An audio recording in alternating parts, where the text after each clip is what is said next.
Welcome to my viewers, students and guardians. Today, I am going to take a class about tense. To complete the class of tense, you need to be more patient because it will not be finished in one class or one video. It will take more classes or more videos, so you have to follow my videos periodically. I know that most of you don't have any kinds of problem to understand about tense.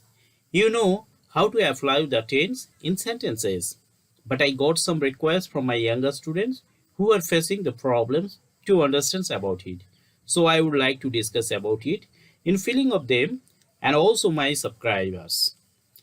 My discussions would be in Bengali and English so that they would be able to understand about it clearly. If you listen my class carefully from the beginning, I think you will never face any kinds of problem to understand about tense in afterwards or in future. So let's start our class. আপনারা জানেন যে গত ক্লাসে আমরা present indefinite tense কিভাবে করতে হয় discuss করেছি। প্রেজেন্ট ইনডিফিনিট টেন্স যদি আপনার কোনো সমস্যা থাকে তাহলে আমাদের আগের ভিডিওটা 7 নম্বর ভিডিও অর্থাৎ পার্ট নাম্বার 7 ভিডিও আপনারা যদি দেখে নেন আশা করব আপনাদের অসুবিধা হবে না।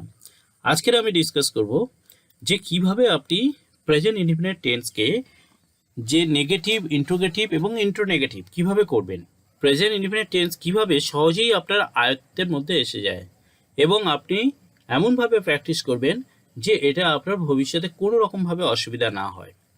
আমরা তার আগে লিখে নিচ্ছি টেন্স ডিসকাস করেছিলাম। টেন্স বলতে কি কাল, আমাদের আগের ভিডিওটা দেখে নেবেন এবং সেই টেন্সের মধ্যে আমরা আলোচনা করছিলাম প্রেজেন্ট indefinite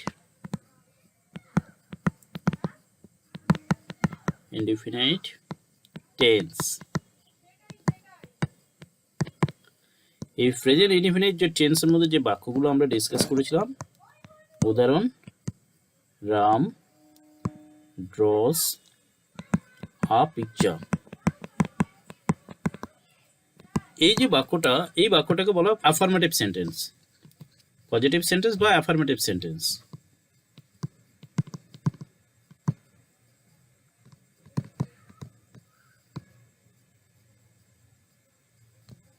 অ্যাফার্মেটিভ সেন্টেন্স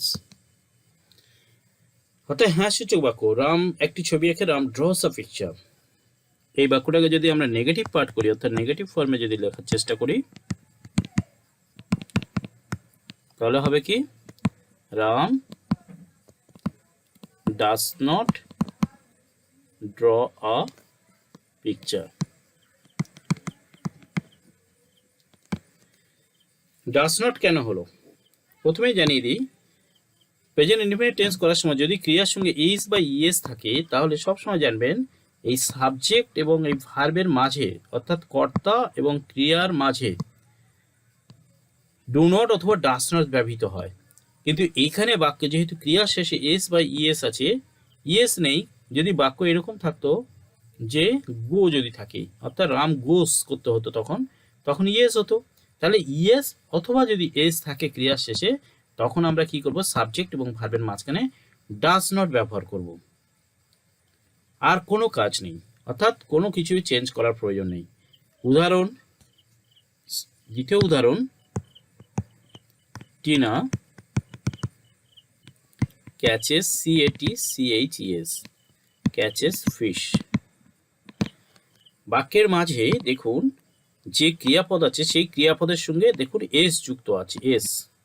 এই যে ক্রিয়াপদের শেষে যদি এস অথবা ইএস যুক্ত থাকে তাহলে কি বলেছি, কর্তা, এই যে কর্তা অর্থাৎ সাবজেক্ট এবং ভার্বের মাঝে ডু নট এবং ডাস নট, এই দুটোর মধ্যে ডাস নট ব্যবহার করতে হবে। এক্সাম্পল মানে নেগেটিভ যদি করি, এটা নেগেটিভ করি তাহলে কি হবে, Tina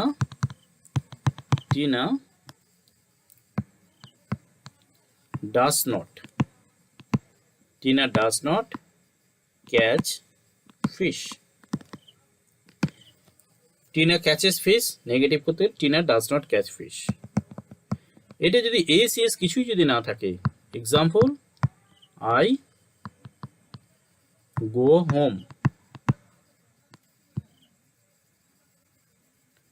I go home, negative যখন আমরা করব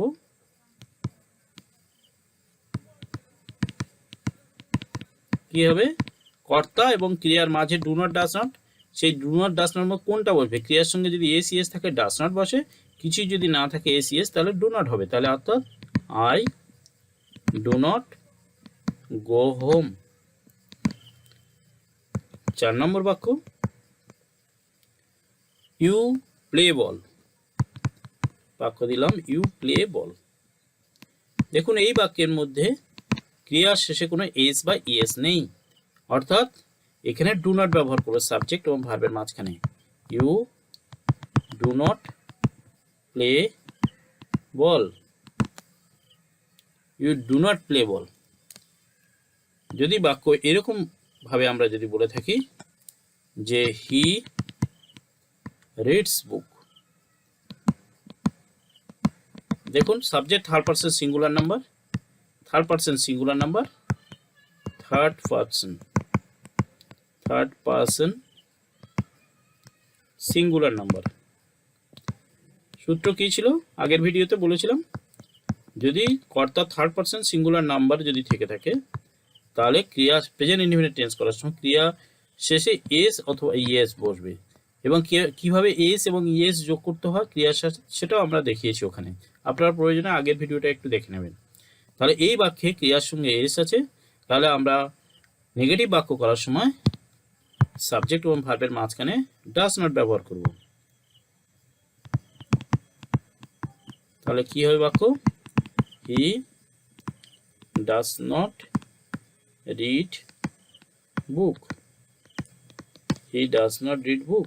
আমরা প্রথম থেকে আবার একটু ডিসকাস করছি নেগেটিভগুলো কিভাবে হয়েছে। Ram draws a picture, draws কেন হয়েছে, subject third person singular number, ক্রিয়ার সঙ্গে এস হয়েছে, এবং নেগেটিভ করার সময় সাবজেক্ট এবং ভার্বের মাঝখানে ডাজ নট ব্যবহার করেছি, যেহেতু ক্রিয়ার সঙ্গে এস আছে। তাহলে Ram does not draw a picture, Tina catches fish, negative করার সময় Tina does not catch fish. I go home, I do not go home. You play ball, you do not play ball. He reads book, he does not read book. এইভাবে আপনাদের practice করতে হবে affirmative sentence থেকে negative sentence. এবার আমরা interrogative বাক্য বলছি।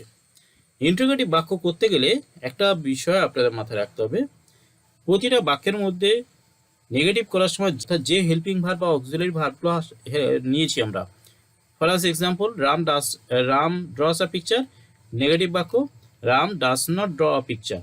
এই যে ডাস অর্থাৎ সাহায্যকারী ক্রিয়া, প্রতিটা বাক্যের মধ্যে যে সাহায্যকারী ক্রিয়া নিয়ে আমরা নেগেটিভ করব, ঠিক সেই সাহায্যকারী ক্রিয়া যদি বাক্যের প্রথম দিয়ে দিই তাহলে সেই বাক্য ইন্ট্রোগেটিভ বাক্য হয়ে যাবে। কিন্তু একটা বিষয় মাথায় রাখতে হবে, যেমন প্রেজেন্ট ইনডিফিনিট টেন্সে প্রথম বাক্য কি, Ram draws a picture, Bangla বাক্য হচ্ছে রাম একটি ছবি আঁকে। তাহলে নেগেটিভ বাক্যের বাংলা কি হলো, রাম একটি ছবি আঁকে না।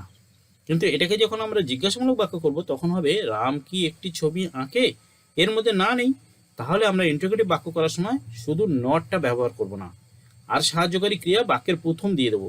তাহলে এই যে বাক্যটা আমরা দেখতে পাচ্ছি ইন্ট্রোগেটিভ বাক্য যদি লিখি Ram does not draw a picture, এর মধ্যে নটটা যদি আমরা ইন্ট্রোগেটিভ বাক্যে না ইউজ করে থাকি তাহলে বাক্যের ভিতরে পড়ে আছে ডাজ, এবং আমি বললাম কি ডাজ অর্থাৎ এই সাহায্যকারী ক্রিয়া বাক্যের প্রথম ব্যবহার করতে হয় ইন্ট্রোগেটিভ বাক্য করার সময়। তাহলে প্রথম যদি আমরা ডাজ ব্যবহার করে থাকি বাক্যের প্রথম, তাহলে বাক্যটা সম্পূর্ণ ইন্ট্রোগেটিভ বাক্য হয়ে যাবে, অর্থাৎ রাম কি একটি ছবি আঁকে হয়ে যাবে তখন interrogative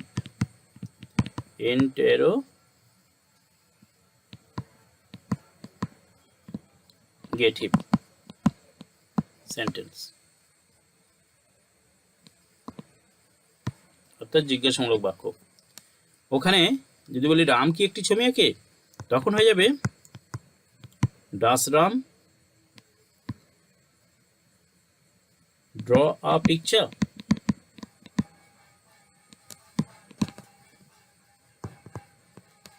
does Ram draw a picture, বাক্যের প্রথম সাহায্যকারী ক্রিয়া ডাস চলে এলো।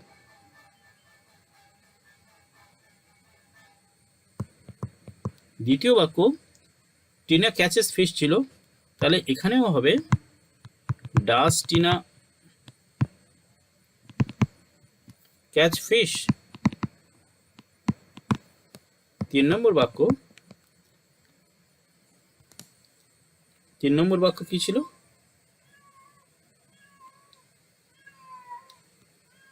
আই গো হোম, তাহলে এর ইন্টারোগেটিভ কি হবে? নেগেটিভ বাক্য ছিল I do not go home, I do not go home, এর মধ্যে সাহায্যকারী ক্রিয়া ডু আছে, তাহলে দুটা বাক্যের প্রথম দিয়ে দিলেই হয়ে যাবে, do I go home, interrogative বাক্য হয়ে গেল। 4 নম্বর সেন্টেন্স, ইউ প্লে বল, তাহলে নেগেটিভ বাক্য you do not play ball, এই ইন্টারোগেটিভ বাক্য কি হবে?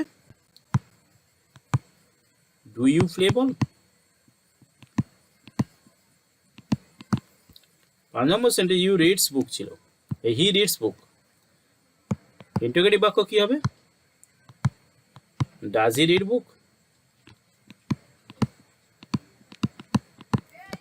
বাক্যটা ছিল হি রিডস বুক, নেগেটিভ হয়েছিল he does not read book, interrogative হবে কি? ডাজ হি রিড বুক।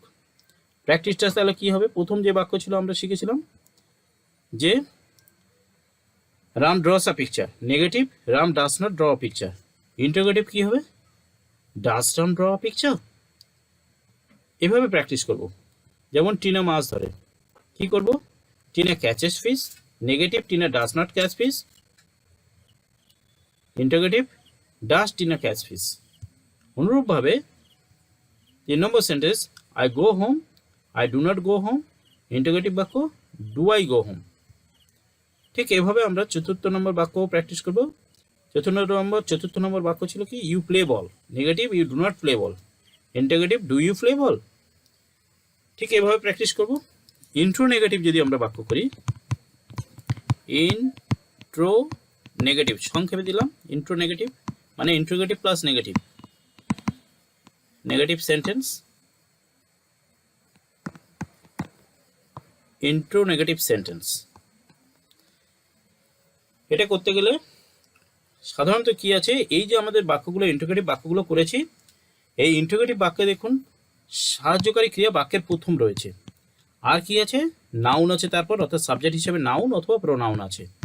তাহলে ইন্টারোগেটিভ বাক্য করতে গেলে শুধু একটা বিষয় মাথায় রাখতে হবে, বাক্যের ভিতর কর্তা যদি নাউন হয়, নাউনের পূর্বে নট বসাতে হবে, আর যদি কর্তা যদি প্রোনাউন হয়, প্রোনাউনের পরে নট বসাতে হবে।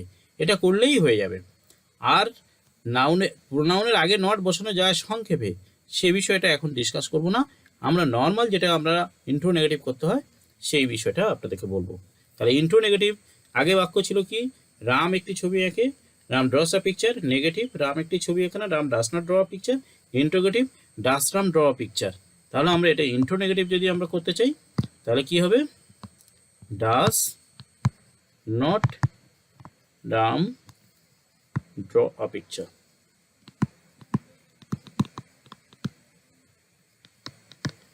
যদি আমরা বলি টিনা কি মাছ ধরে না, আর এর বাংলাটা কি একটু জেনে নিন। আগের 1 নম্বর বাক্যের প্রথম ছিল রাম একটি ছবি আঁকে, Ram draws a picture, negative Ram does not draw a picture, interrogative does Ram draw a picture. Intro negative হবে রাম কি একটি ছবি আঁকে না, does not Ram draw a picture. দ্বিতীয়ত বাক্য টিনা কি মাছ ধরে না, তাহলে হবে ডাজ নট, এটা S, does not Tina, sorry does not Tina catch fish. তৃতীয় বাক্য ছিল আই গো হোম, আমি বাড়ি যাই, negative I do not go home, আমি বাড়ি যাই না, interrogative do I go home, আমি কি বাড়ি যাই। এবার আমি কি বাড়ি যাই না, তাহলে কি হবে? Do I not go home, do I not go home. এই যে do I not go home, আইটা প্রোনাউন, তার জন্য আয়ের পরে নট বসছে, আগে রাম এবং টিনার নাউন, তার আগে নট বসছে, সেজন্য নাউন হওয়ার জন্য। 4 নম্বর বাক্য কি? Do you play ball, interrogative বাক্য ছিল, তাহলে তুমি কি খেলা করো না যদি বলি, তাহলে do you not play ball,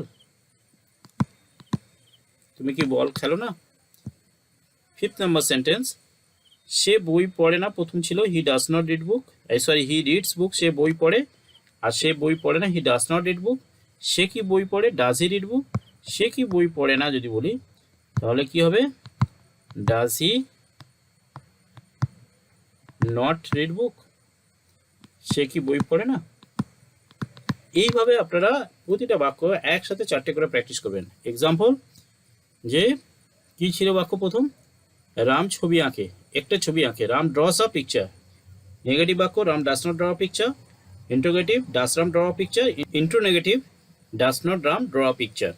তাহলে আমরা একসাথে যখন বলবো নেগেটিভ ইন্টারোগেটিভ এভাবে না বলে একসাথে প্র্যাকটিস করবো। Ram draws a picture, Ram does not draw a picture, does Ram draw a picture, does not Ram draw a picture. দ্বিতীয় বাক্য, Tina catches fish, Tina does not catch fish, does Tina catch fish, does not Tina catch fish. তৃতীয় বাক্য অর্থাৎ 3 নম্বর বাক্য, I go home, I do not go home, do I go home, do I not go home. 4 নম্বর বাক্য, you play ball, you do not play ball, do you play ball, do you not play ball. 5 নম্বর বাক্য, he reads book, he does not read book, does he read book, does he not read book. একটা example দিচ্ছি, একসাথে 4টে বাক্য কীভাবে লিখে practice করবেন। Example একটা,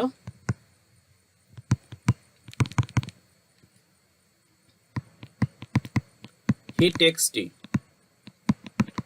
এটা যদি ফার্স্ট সেন্টেন্স হয় অর্থাৎ অ্যাফার্মেটিভ সেন্টেন্স হয়, নেগেটিভ কি হবে, negative, he does not take tea, সে চা খায় না। ইন্টারোগেটিভ কি হবে,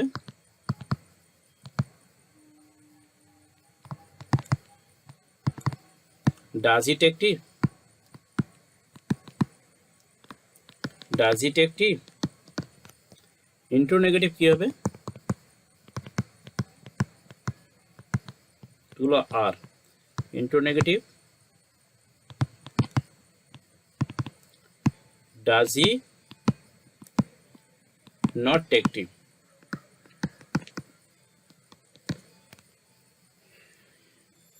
হি প্রোনাউন, তার জন্য হির পরে নট বসছে। প্র্যাকটিসটা কী হবে, he takes tea, he does not take tea, does he take tea, does he not take tea. ঠিক এইভাবে প্র্যাকটিস করবেন। ধরুন রাম কাজ করে, Ram works, Ram does not work, does Ram work, does not Ram work. সে বিদ্যালয়ে যায়, he goes to school, he does not go to school, does he go to school, does he not go to school. আমরা ball খেলি, we play ball, we do not play ball, do we play ball, do we not play ball. তারা স্নান করে, they bath, তারা পুকুরে স্নান করে, they bath in the pond, they do not bath in the pond, do they bath in the pond, do they not bath in the pond.